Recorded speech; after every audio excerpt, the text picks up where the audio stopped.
Hello নমস্কার সবাইকে, আশা করছি আপনারা সবাই ভালো আছেন, সুস্থ আছেন। আজকের আরেকটা নতুন ব্লগে আপনাদের স্বাগত জানাই। আজকে শনিবার আর এখন সকাল প্রায় 7:10 মতো হয়ে গেছে। আর এত সকালে মেয়ের পড়া আছে 7:30 থেকে, আর বেশ বাড়ির থেকে একটু দূর, তাই 7:10-15 বেরিয়ে পড়েছি। অনেকটাই হাঁটতে হবে, তাই একটু আগেই বেরোলাম। আর খুব ভালো মতো হাওয়া দিচ্ছে, হাত আর গালগুলো পুরো ঠান্ডা বরফের মতো হয়ে গেছে, প্রচণ্ড ঠান্ডা আজকে। গুগলে সার্চ করে দেখলাম এখন প্রায় 12-13 ডিগ্রির মতো চলছে। আর যাই হোক, স্কুল আর পড়া আমি খুব একটা কামাই করতে চাই না। যতক্ষণ না আমার মেয়ে খুব একটা বেশি অসুস্থ হয়ে পড়ে, তখনই ওর স্কুল আর পড়াটা আমি কামাই করি। তাই যাওয়ার তো ছিলই, যেহেতু আমি খুব একটা তাড়াতাড়ি সকালে উঠতে পারি না, আমি একটু লেট রাইজার, তাই আমার একটু উঠতে কষ্ট হয়, কিন্তু তাও ওকে নিয়ে আমি বেরিয়ে পড়ি। উঠে পড়লে আর কোনো কষ্ট নেই, আর এই যতক্ষণ কম্বলে ঢুকে থাকতে হয় ততক্ষণই কষ্ট। উঠে পড়লে আর কোনো কষ্টই হয় না। তাড়াতাড়ি করে ওকে দুধ কর্নফ্লেক্স করে দিলাম, আর আমিও ব্রাশ করে জামা কাপড় পরে বেরিয়ে পড়লাম। চলুন, ও চলে এসছে। ও একা এখান থেকে একটা গলির ভেতরেই স্যার পড়ায়, ও ঢুকে যাবে। মেয়েকে দিয়ে আমিও বেরিয়ে পড়লাম। বাড়ির অনেকটাই কাছাকাছি চলে এসেছি। আর এই যে আমাদের পাড়ার শিব মন্দিরের দৌড়ও খুলে গেছে। আমিও চোখের দেখা একবার দর্শন করে নিলাম। এরকম সুযোগ খুব কমই পাওয়া যায়, কেন আমি খুব তাড়াতাড়ি উঠতে পারি না। আর এই যে সূর্যটা দেখেন কি সুন্দর লাগছে। আর এই সকাল সকাল যখন মেয়েকে পড়তে দিতে যাই, নিজের ছোটবেলার কথা মনে পড়ে, যে এই শীতকালে আমরাও এরকম ছোটবেলায় মানে বড় অবধিও পড়তে গেছি। তখন তো আমরা একাই যেতাম, মারাও তো ছাড়তে যেত না। তখন সব বান্ধবীরা একদল মিলে এরকম সকালে পড়তে যেতাম। বাড়ি ঢুকে পড়েছি, জামা কাপড় চেঞ্জ করে। এইবার আমাদের বাড়ির সবথেকে প্রথম কাজ হচ্ছে আমার গোপালকে খাওয়ানো। মেয়ের দুধটা গরম করে এইটা এরকমই ফাঁকা রেখেই ঢেকে চলে গেছিলাম, এটাতেই চা করে নেব। এবার গোপালের দুধটা গরম করে নিই, আর ওকে আগে খেতে দিয়ে দিই, তারপরেই আমরা কিছু খাই আর কি। এই ঠান্ডায় সকালে কে উঠে বাসন মাজবে? আমি রাতেই সব কাজ গোছগাছ করে রেখে দিই। ঠাকুরের বাসন টাসন সব মেজে আমি রাতেই রেখে দিই। সকালে উঠে আর জল ঘাটতে ইচ্ছা করে না। আর সকাল থেকে এই যে শুরু হলো কাজ আর জলের কাজ, ব্যাস আর তো এখন চলবে 11টা অবধি। আর এইটাতে আমি গোপালের গরম জল রাখি স্নানের, তাই গরম জলটা বসিয়ে দিলাম। গরম জলটা হোক। এটা আমি অনলাইন থেকে কিনেছিলাম। জল কিন্তু বেশ গরম থাকে অনেকক্ষণ, জানেন। আর এই যে আমার গোপালের দুধ, জল, বিস্কুট একদম তৈরি। চলুন ওকে খাইয়ে নিই, আর গরম জলটা হোক ততক্ষণ। এরকম একটা ফ্লাস্ক ওর বাবাকেও কিনে দিয়েছি। ওর বাবা ওখানে ঠান্ডায় ডিউটি করে, তো তাই জলটা খুব ঠান্ডা হয়ে যায়, তাই ও গরম জল মিশিয়ে খায়। আমার গোপালের খাওয়াও হয়ে গেছে। গরম গরম দুধ খাইয়ে একদম ঢেকে ঢুকে বসিয়ে রেখেছি টুপি পরে। এখনও বসে থাকবে। ওর চান আর পুজো এখন দেরি আছে। গোপালের স্নানের জলও গরম হয়ে গেছে। দাঁড়ানো, এটাকে আগে ঢেলে নিই, যেহেতু এরপরে সব আঁশের শুরু হবে। আজকে শনিবার, আজকে আমরা আঁশ খাই না, তাও রোজের কাজ করি, তাই এটাও করে নিলাম। পরে আবার এঁঠো কাটা হয়ে যাবে, আবার জল গরম করব। তাই এই কাজটা আমি যখন ওর খাবার তৈরি করি, দুধ গরম করি, তখনই করে নিই।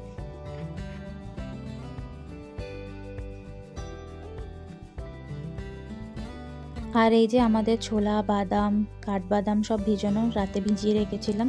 ওর বাবা এলে দেবো, আর মেয়ে এলেও একটু দেবো, আর আমিও এখন কাজ করতে করতে একটু মুখে দিয়ে নেব।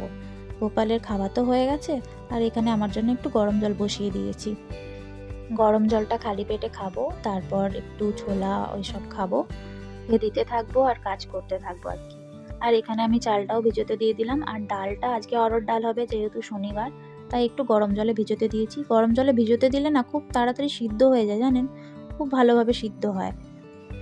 ব্যাস, চাটাও বসিয়ে দিয়েছি। একদিকে গরম জল, যেহেতু মেয়ে স্কুল যাবে তাই এত তাড়াহুড়ো।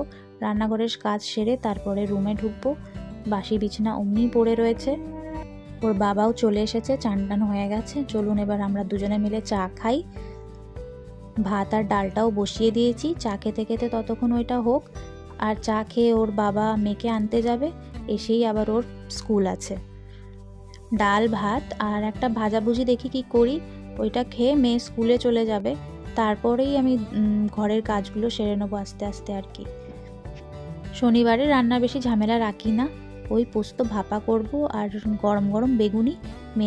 মেয়েকে নিয়ে আসবো স্কুল থেকে। আজকে তো 1:30টায় ছুটি ওদের, তখন গরম গরম বেগুনি ভেজে নেব।